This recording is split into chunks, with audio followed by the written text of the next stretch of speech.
The first morning in my new home was supposed to be peaceful. The smell of fresh coffee filled the kitchen, birds were singing outside, and sunlight streamed through the big bay windows that faced the lake. It was the picture-perfect start to my dream life. I carried my mug outside and stepped onto the wooden deck that stretched right down to the lake. The water was calm, reflecting the early morning sky in a sheet of glassy blue.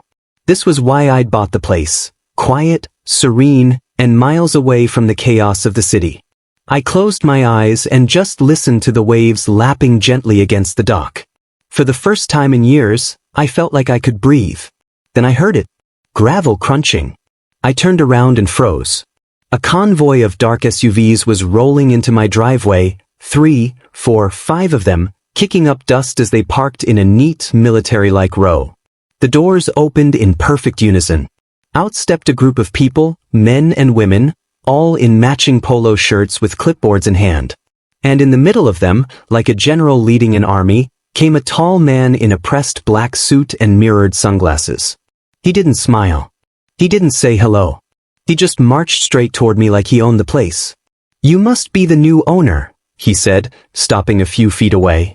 His voice had that clipped, official tone, the kind that doesn't leave room for argument. I nodded slowly, gripping my coffee mug. "Yeah, who are you?"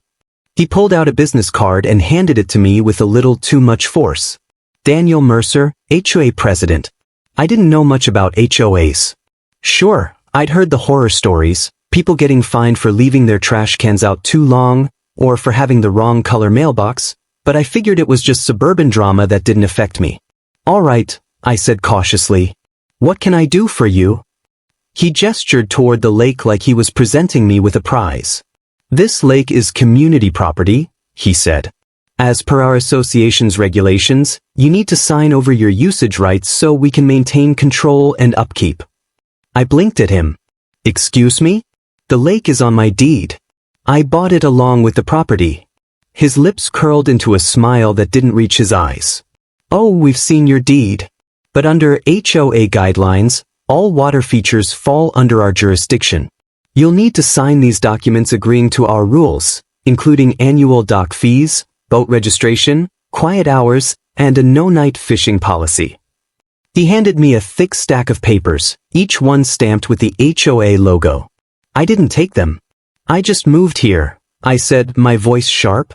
"And you think you can just walk onto my property and tell me what I can do with my own lake?" "You can refuse," he said, shrugging like it didn't matter. "But then you'll start accumulating fines. And trust me, those fines add up fast. It's cheaper to just comply." My blood pressure spiked. I could feel my hands tightening around the coffee mug. Without another word, I turned around, walked back up the deck, and slammed the door in his face. For a long moment, I just stood there, heart pounding, staring at the papers he'd left on my porch. "If you think I just rolled over and let them take my lake, you're dead wrong. This is where things get intense, so stick around, because the fight that came next shocked the entire neighborhood." That night, I sat at the kitchen table under the glow of a single lamp, flipping through the documents. Annual fees, $1,500. Dock fees, $500. Fishing hours, 6 a.m. to 6 p.m. And unbelievably, a clause saying they could suspend my lake access entirely if they felt I was disrupting the community. I laughed out loud. Then I tore the papers straight down the middle and tossed them in the trash. But as I stood there, staring out the window at the moonlit lake, I couldn't shake the feeling that this wasn't over. People like Daniel Mercer didn't take no for an answer. And sure enough, I was right. The next morning, I woke up to something much, much worse. I woke the next morning feeling oddly proud of myself for standing up to the HOA. But the pride didn't last long. When I stepped outside with my coffee, my jaw nearly hit the deck. There were brand new metal signs hammered into the ground all around my lakefront, big, ugly red and white ones that screamed, "No trespassing, HOA property. Violators will be fined." My heart sank. They had done this overnight. I marched down the path toward the dock, fury bubbling up with every step. There were at least 6 signs around the perimeter of my property, one of them zip-tied right to my dock post. And it wasn't just the signs. A brand new padlock was hanging from the gate that led to the community dock area, the dock my neighbors used for their boats. I spotted an elderly neighbor walking her dog across the street and waved. "Hey, did you see who put these up?" She hesitated, then shook her head quickly and walked faster, eyes down. That's when it hit me. The HOA had already started turning the neighbors against me. I stormed back to the house and found the HOA's number on the paperwork I'd thrown away. It rang once before someone answered in that same clipped, smug tone. "Lakeview Estates HO, this is Daniel Mercer." "It's me," I snapped. "Get those signs off my property, now." There was a pause, then a chuckle. "Oh, those? Consider them a courtesy notice. If you want them gone, you'll need to comply with the regulations. Your first fine has already been issued, $250 for non-compliance." "Non-compliance with what?" I shouted. "With the requirement to sign over lake usage rights. Every day you delay, the fine increases. You can't fine me for not signing a contract." "We can," he said calmly. "And we will. We're also locking the docks until this is resolved. No boats will be launched until further notice." The line went dead. I stood there gripping the phone so hard my knuckles turned white. This wasn't just harassment, this was a full-on attack. That night, I sat at my kitchen table with my laptop, scouring every legal document I had. The deed was crystal clear. The lake and the land under it were mine. I even called my real estate lawyer, who confirmed what I suspected. "They don't have a leg to stand on," he said. "Then how can they do this?" I asked. "Because they know it'll take months to get a court order to stop them. By then, they'll have bled you dry with fines. That's how HOAs operate. They make you give up before you win." I felt a wave of helpless rage wash over me. The whole reason I moved here was for peace and quiet, not to spend my nights wading through legal nonsense. This was the moment I realized this wasn't just a disagreement. This was war. And if they wanted a fight, they were going to get one. Over the next few days, things got worse. The HOA sent me daily notices, printed, laminated, and hand-delivered. They accused me of blocking community access, violating easement rights, and creating a hostile environment. Neighbors stopped waving when I passed. One man shouted from his porch, "Just sign the papers, you're ruining it for everyone." I felt my stomach twist. They had turned me into the villain of the neighborhood, all for wanting to enjoy the lake I legally owned. But then one evening, while digging through county records online, I found something that made my heart race. A 30-year-old easement agreement. It listed the HOA's right to access community docks, but in tiny, faded print at the bottom was a clause I almost missed. Easement term, 30 years. Renewal required by mutual agreement of both parties. I checked the date. The agreement expired in just 6 weeks. I sat back in my chair, a slow smile creeping across my face. If they didn't get my signature before then, their dock access would legally vanish, and there was nothing they could do to stop it. For the first time since moving in, I felt the power shift. "This isn't over," I muttered to myself.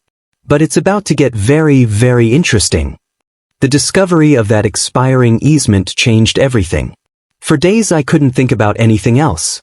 Every time I saw one of those HOA signs on my lawn or the padlocked dock gate, I pictured Daniel Mercer's smug face, and imagined the look he'd have when he realized I had been holding the cards all along. But if I was going to win, I had to play this carefully. One wrong move and they'd rush to renew the contract before the expiration date. I spent the next week gathering every scrap of paperwork I could find, old deeds, survey maps, copies of the easement. I drove to the county recorder's office, dug through dusty file cabinets, and made sure there were no loopholes. By the end of it, I had a neat little folder that proved, beyond a shadow of a doubt, that the docks and the lake were mine to control after the agreement expired. Now I just had to wait for the right moment to strike. But the HOA didn't make it easy. On the morning of the neighborhood yard sale, I stepped outside to find a bright orange final notice taped to my door. Failure to comply will result in legal action and daily fines increased to $500. I crumpled the notice in my fist. Enough was enough. I put on my boots, grabbed my folder of documents, and marched down to the community center, the place where the HOA held its board meetings every Saturday morning. When I walked in, the room went silent. Dozens of residents were sitting in metal folding chairs, coffee cups in hand, watching as Daniel Mercer stood at the front, clipboard in hand, lecturing about community standards. When he saw me, his eyebrows shot up. "Well, well," he said, that smug smile spreading across his face. "The rebel homeowner has arrived." I ignored the chuckles from a few board members and walked straight up to the front of the room. "I'm here to settle this," I said, dropping the folder onto the table with a loud smack. Daniel leaned back, amused. "Unless you've brought a signed compliance form, there's nothing to discuss." "Oh, there's something to discuss," I shot back. "In fact, I think the whole neighborhood will want to hear this." I flipped open the folder and pulled out the easement agreement. "This," I said, holding it up for the room to see, "is the 30-year easement that gives your HOA access to the community docks." Daniel frowned. "Yes, and it expires," I said, cutting him off, "in 6 weeks. If you want to keep using those docks, you'll need my signature on a new agreement." The room erupted in murmurs. Neighbors exchanged shocked glances. Daniel's smugness faltered for the first time since I'd met him. "That's irrelevant," he stammered. "The lake is community property." "No," I said firmly. "The lake is mine. I have the deed right here. And if you keep harassing me, I'll let that easement expire, and then the HOA won't have any legal right to step foot on those docks ever again." And let me tell you, what I did next made half the room cheer and left the HOA president red in the face. This is where the story really takes a turn. I slid a second paper across the table, a letter from my lawyer.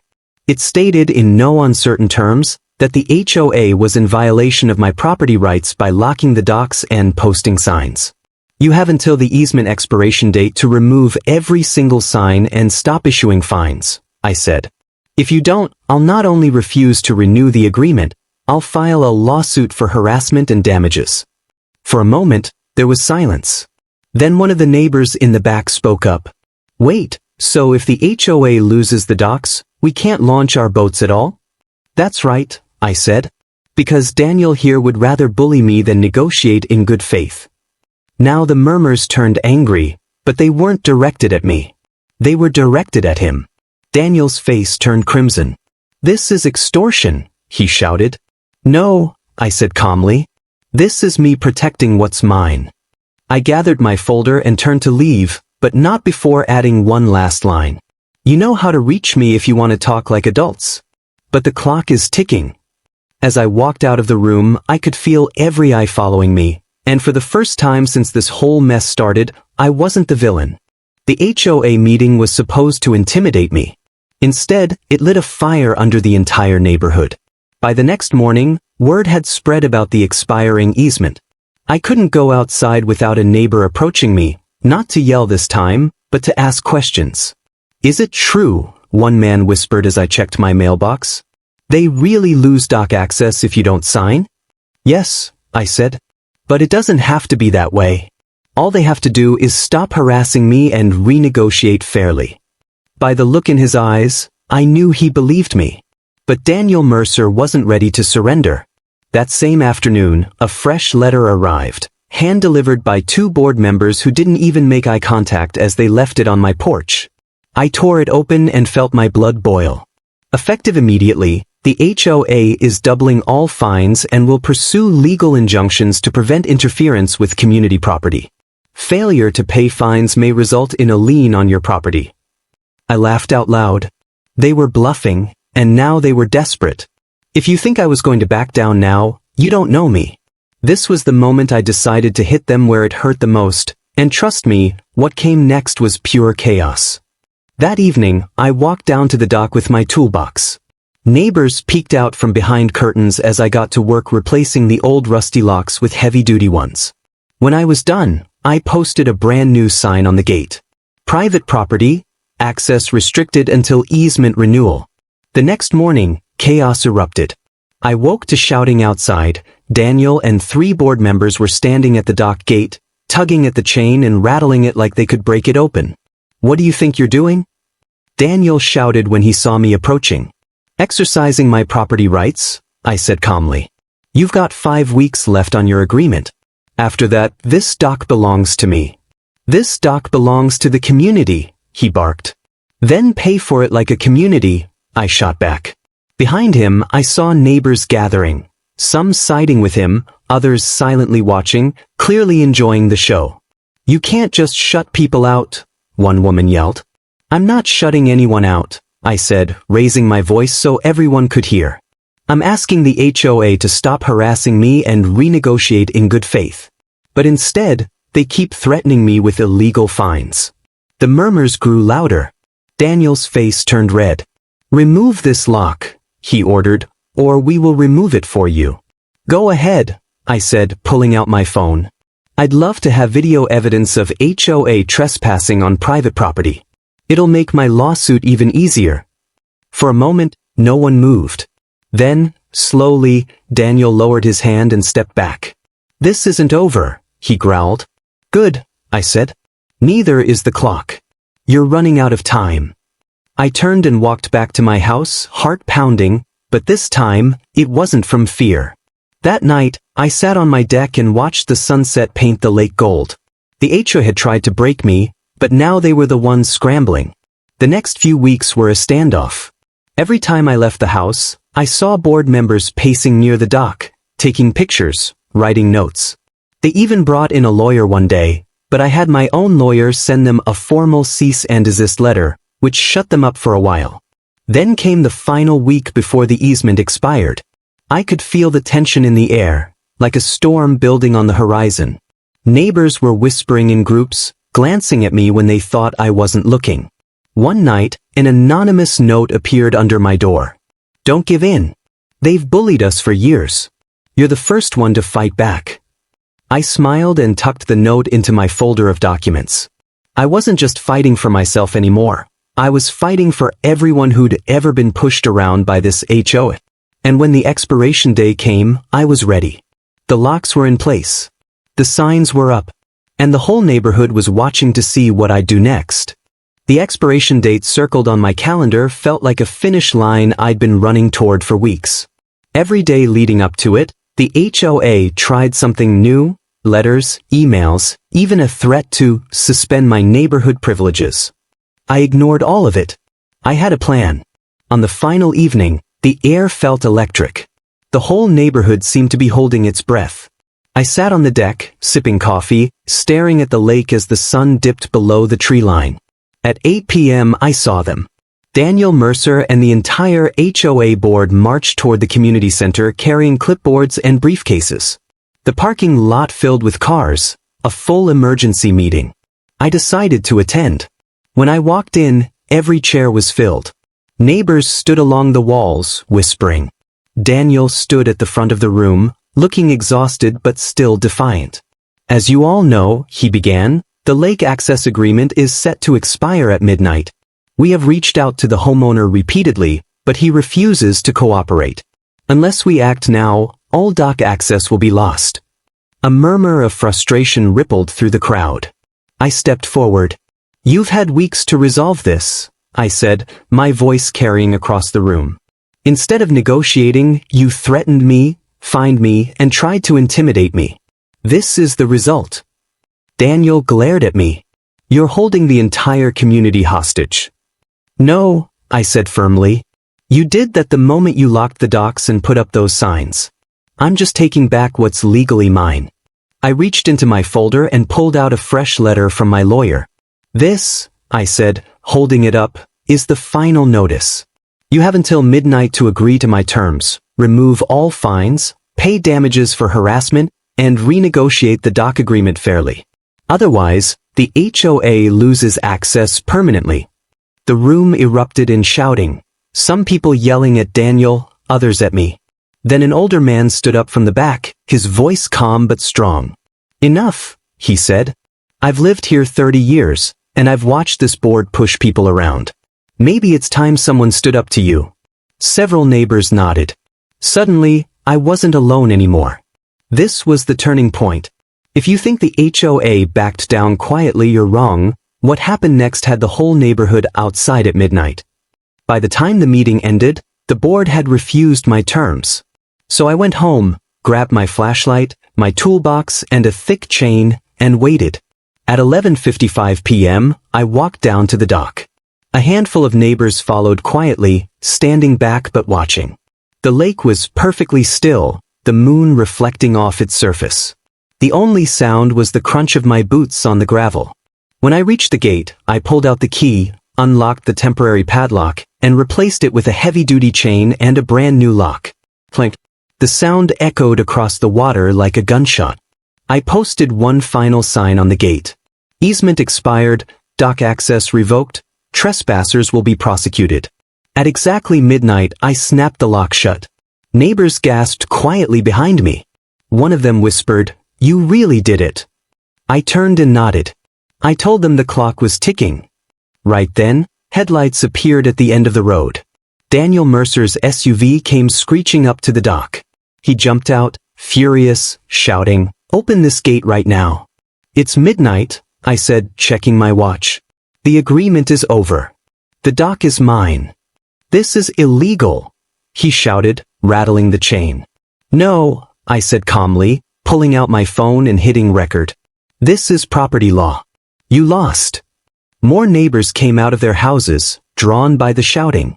Soon half the neighborhood was gathered by the water, watching as Daniel fumed and finally stormed off, slamming his car door so hard it echoed through the night. I stood there for a long moment, just listening to the quiet lapping of the water against the posts. For the first time since moving in, I felt completely at peace. But I knew it wasn't over, not yet. Daniel wasn't the kind of man to admit defeat easily. Still, as I walked back to my house under the moonlight, I couldn't help but smile. Because now, for the first time, I wasn't the one on the defensive. The morning after the midnight lockout felt different. For the first time since moving in, I woke up without that knot of anxiety in my stomach. I brewed my coffee, walked to the deck, and just listened to the lake, calm, quiet, and mine. But I knew it wasn't over. By noon, the HOA had already sent out a mass email accusing me of illegally seizing community property. I ignored it, because by then, half the neighborhood had already seen the midnight confrontation for themselves, and many of them were starting to take my side. The turning point came 2 days later, when the local news van rolled into the neighborhood. Someone had tipped them off. Okay, maybe it was me. A young reporter knocked on my door, microphone in hand. "Sir, we're here about the Lakeview Estates HOA situation," she said. "Would you like to comment?" I smiled. "Oh, I'd love to." We filmed the interview right on my dock. I showed them the deed, the easement agreement, and the stack of threatening letters the HOA had sent me. Within 24 hours, the story was on the evening news. Homeowner shuts down HOA docks after harassment dispute. The neighborhood group chat exploded. Suddenly, people who had been avoiding me for weeks were stopping by to thank me. "My husband and I got fined for having a bird bath," one woman said. "They told me my garden wasn't HOA approved," another neighbor grumbled. "I've wanted to quit this HOA for years, but no one ever stood up to them." By the end of the week, an emergency HOA meeting was called, this time open to all residents. I showed up early and sat in the front row. The atmosphere in the room was tense, almost electric. Daniel Mercer sat at the head of the table, looking like he hadn't slept in days. "We are here," he said tightly, "to discuss the dock situation."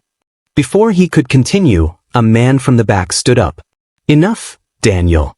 This is your fault. You've been bullying people for years and now you've cost us our lake access." Several others spoke up, voices rising. Someone shouted, "Pay the man and be done with it." Daniel tried to calm the room, but it was no use. The tide had turned. Finally, one of the board members cleared her throat. "On behalf of the HOA," she said carefully, "we're prepared to meet your terms." I leaned back in my chair, letting the silence stretch. Then I pulled out a document I had prepared the night before. "These are my conditions," I said. Number 1, every single fine and violation notice against me is void. Number 2, the HOA issues a written apology for harassment. Number 3, dock access can be renewed, but at 5 times the previous fee, with half of that money going to maintenance and half going directly to me as rent. Gasps rippled through the room. Daniel slammed his fist on the table. This is extortion. No, I said, my voice calm. This is business. You want my property? You pay for it. The board huddled together in a tense, whispered conversation. Finally, the woman nodded. We accept. Daniel looked like he wanted to explode, but he had no choice. And just like that, the power shifted completely. The HOA president who tried to bully me into submission had to sign my deal in front of the entire neighborhood. I handed over the contract, and Daniel, red-faced and shaking with anger, signed it. When it was done, I stood, tucked the papers back into my folder, and looked around the room. This didn't have to happen, I said. But maybe now things will finally change around here. The neighbors actually applauded. Several people stood and clapped. For the first time, Daniel didn't say a word. He just sat there, glaring at the table. That evening, I unlocked the dock gate for the first time in weeks. The whole neighborhood seemed to come out at once. Families carrying fishing poles, kids running down the pier, boats being launched into the water. As the sun set over the lake, someone handed me a cold drink and said, "You saved this place." I stood at the edge of the dock, watching the last rays of sunlight turn the water gold. The fight had been long, stressful, and exhausting, but I had won. Not just the battle for the dock. Not just the fight against the HOA. I had won back my peace. My freedom. My lake.